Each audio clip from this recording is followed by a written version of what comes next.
Rules by Which a Great Empire May be Reduced to a Small One, written by Benjamin Franklin. When you hear the name Benjamin Franklin, the first thing that comes to mind might be his groundbreaking work with electricity or the invention of the bifocal. What you might not immediately think of, but what was a very important part of his career, was his active role in the American Revolution. Benjamin Franklin was born in Boston, Massachusetts on January 17, 1706, and lived there until he was 17 years old when he moved to Philadelphia. He didn't stay there long, though, because a year later, in 1724, he moved to England for the first time. Ben Franklin worked in printing most of his life, starting when he was 12, apprenticing for his brother James. James founded one of the first newspapers in America called the New England Courant when Franklin was only 15, and he worked there under the pseudonym Silas Dogood. When he moved to Philadelphia, he worked in a couple printing presses, but he was not satisfied with the work he was doing there. He finally moved to London for the first time, working in a printing press there before moving back to Philadelphia 2 years later. There he became the publisher of the Pennsylvania Gazette, where he wrote about current events and news in the colonies. He soon became very well respected as a scientist and writer. He moved back and forth between England and the colonies twice more after that during the time of the American Revolution, and he became an agent for several American colonies. After appearing before the Privy Council in England and being humiliated for supporting the American cause, he became a huge activist for the American Revolution. It was in 1773 when he wrote Rules by Which a Great Empire May be Reduced to a Small One to support the Revolution. This piece mainly discusses colonial views on British policies. While it is structured as a general discussion with general ideas, it is targeted to include all of the things that the British did that the colonies did not like. All of the points Franklin brings up contribute to Franklin's claim that large empires tend to crumble at the edges. The many details and points he brings up are there to show how many ways in which this crumbling and collapse can occur. The details he brings up are focused around several main ideas: taxes, rights, government officials, and military power. Taxation without representation was a big reason for the colonies to fight for their independence, so Franklin talks about taxes a lot. The quote, "In laying these taxes, never regard the heavy burdens those remote people already undergo in defending their own frontiers," illustrates much of the indignation and confusion the colonists had with British taxes. Not only did the colonists not have a say in taxes, they were also taxed without consideration of their personal situations. The royally appointed and universally hated tax collectors and governors also took no interest in the well-being of their people. In the quote, "Remote provinces must have governors and judges to represent the royal person and execute everywhere the delegated parts of his office and authority," Franklin shows that the royally elected officials cared more about their office and authority than their people. The hatred of the tax collectors manifested into things similar to what is illustrated in the painting. This particular painting is of some colonists tarring a tax collector. Tarring was used as revenge and to publicly humiliate the collectors. The quality of these royal officials is also called into question with quotes like, "Send from the capital a board of officers to superintend the collected, composed of the most indiscreet, ill-bred, and insolent you can find." It is evident that these people were not good people and that the colonists did not think very highly of them. The colonists had also tried to set up smaller, less influential governments in the colonies, but had problems with the British government doing things like those in the quote, "If the parliaments of your provinces should dare to claim rights or complain of your administration, order them to be harassed with repeated dissolutions." The colonists did not appreciate this, as they were only trying to help keep things orderly in the colonies by having an actual government in the colonies, but they apparently did not even have the right to organize themselves. They had to rely on a government thousands of miles away, or a governor more concerned with himself than anything else. The military is the last point he brings up details about.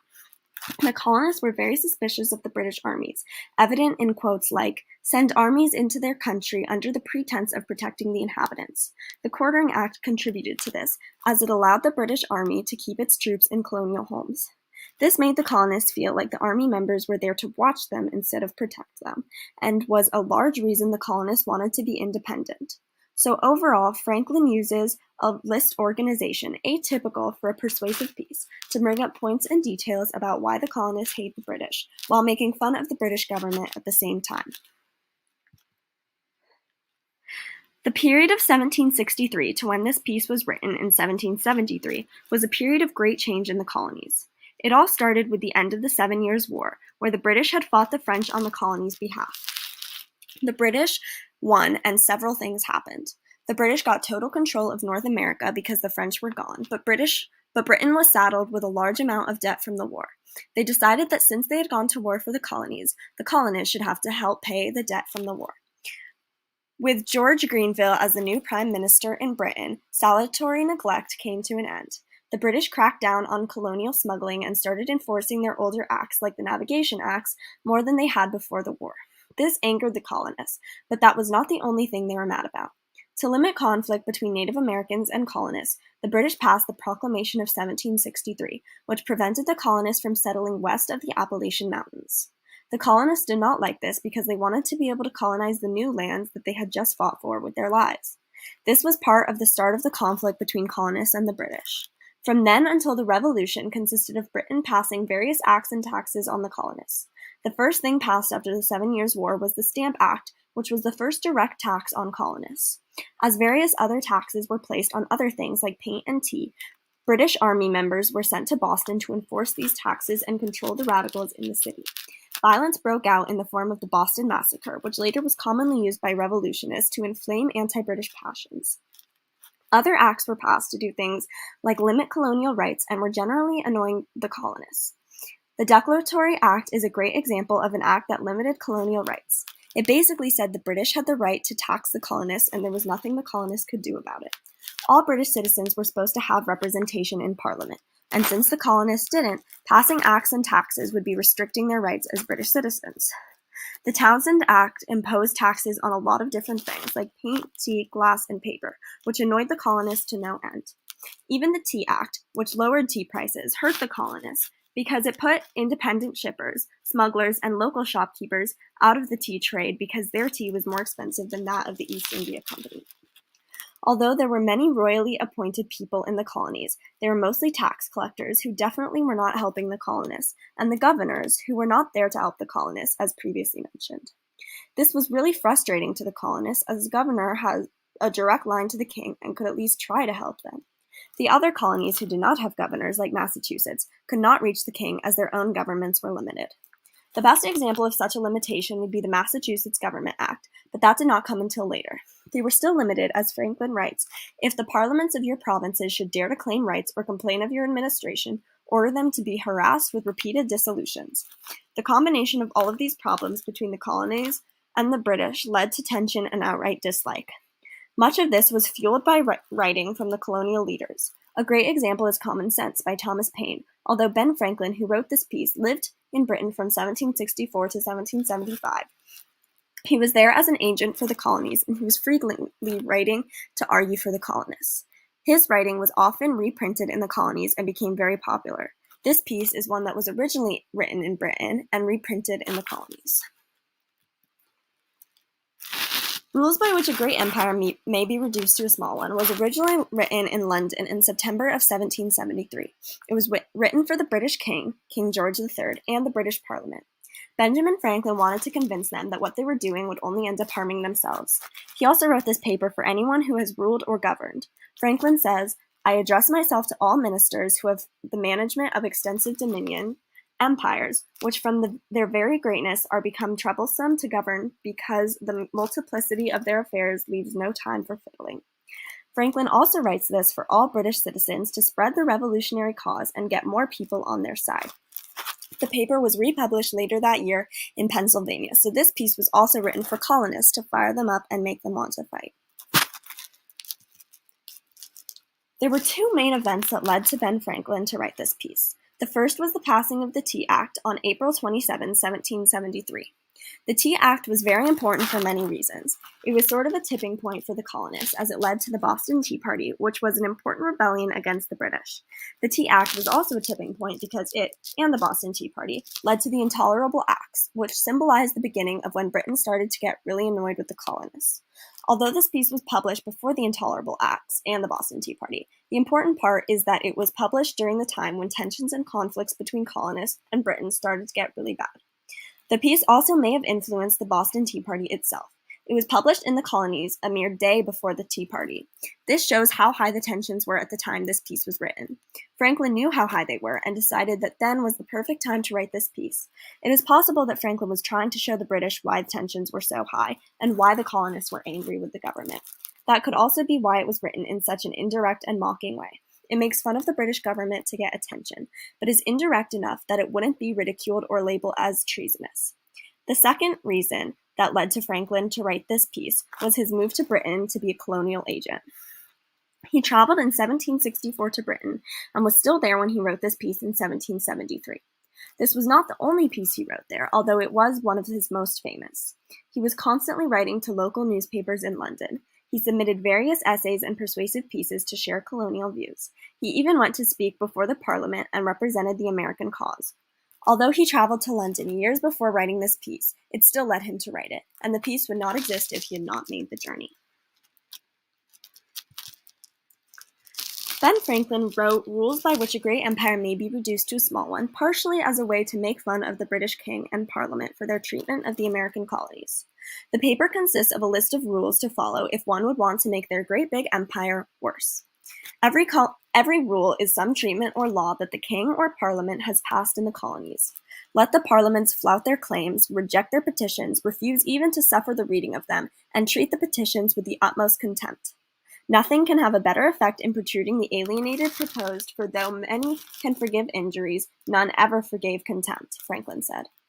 Franklin is trying to convince the British monarchy that if they continue to treat the colonies like they do, they're going to lose America and their big empire will be made much smaller. He says, by carefully making and preserving such distinctions, you will, to keep to my simile of the cake, act like a wise gingerbread baker who, to facilitate a division, cuts his dough half through in those places where, when baked, he would have it broken to pieces.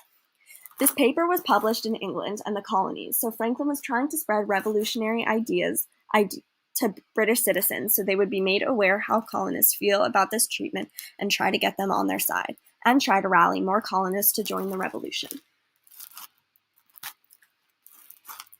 Franklin used a lot of analogies to get his point across, one notable one being comparing empires to cake. He writes, in the first place, gentlemen, you are to consider that a great empire, like a great cake, is most easily diminished at the edges. Turn your attention, therefore, to your remotest provinces, that as you get rid of them, the next may follow in order. He does this to set the dynamic for the rest of the passage as more playful and poking fun at certain empires. He also uses idea chunking throughout the whole article to bring focus to each grievance he addresses. For example, he separated paragraphs into topics like corruption in the British government and how colonists didn't have as many rights and privileges as British citizens did. He also uses intentional and vivid language to incite a reaction in the reader. He mostly uses long, complex sentences to keep the reader engaged. He often also uses italicization throughout the piece to emphasize certain points and words. An example of this is, quarter troops among them, who by their insolence may provoke the rising of mobs, and by their bullets and bayonets suppress them. By this means, like the husband who uses his wife ill from suspicion, you may in time convert your suspicions into realities. These choices all reinforce the tone of the article and help Franklin convince more people to associate more with the thought of revolution. Franklin appeals to the reader's sense of logic by showing how Britain's ruling tactics are wildly unfair to the colonies. In a bit of sincerity, he points out that the colonists would not have elected those officials if it was their choice, and they would be a lot more careful if elections were in their hands. He uses sarcasm to falsely inflate Britain's policies, but genuinely show how faulty they are. Like when he says, you are therefore to be careful who you recommend for these offices. If you can find prodigals who have ruined their fortunes, broken gamesters, or stock jobbers, these may do well as governors, for they will probably be rapacious and provoke the people by their extortions. Another example is when he jokes that it's only right that Britain deny the colonists reasonable requests because they would only make more unreasonable requests if enabled. He also appeals to the reader's sense of paranoia by making colonists doubt the leadership they've been under, and he appeals to patriotism subtly by hinting that as their own country, the colonies could do a much better job than England. The overall tone is sarcastic, but as the article progresses, it gets more and more apparent. At the beginning, there are several moments of sincerity and encouragement to help get colonists on board for revolution. Once on board, he gets them fired up even more by using his methods of pointing out corruption jokingly. Franklin's attitude toward England the whole time is annoyed and tired of being under their rule. Many times he references grievances they have made to the government that have been ignored. For example, he says, to confirm these impressions and strike them deeper, whenever the injured come to the capital with complaints of maladministration, oppression, or injustice, punish such suitors with long delay, enormous expense, and a final judgment in favor of the oppressor. He often punches up towards the British government and uses his sarcasm to show how poorly the colonists really are being treated. He falsely congratulates Britain on all the horrible things that they've done to the colonies. For example, he references how Britain took over control of the property and fortresses that the colonial militias had won as their own. This was a very effective tone for the article, as it shined a light on everything the government had done and prepared colonists for revolution.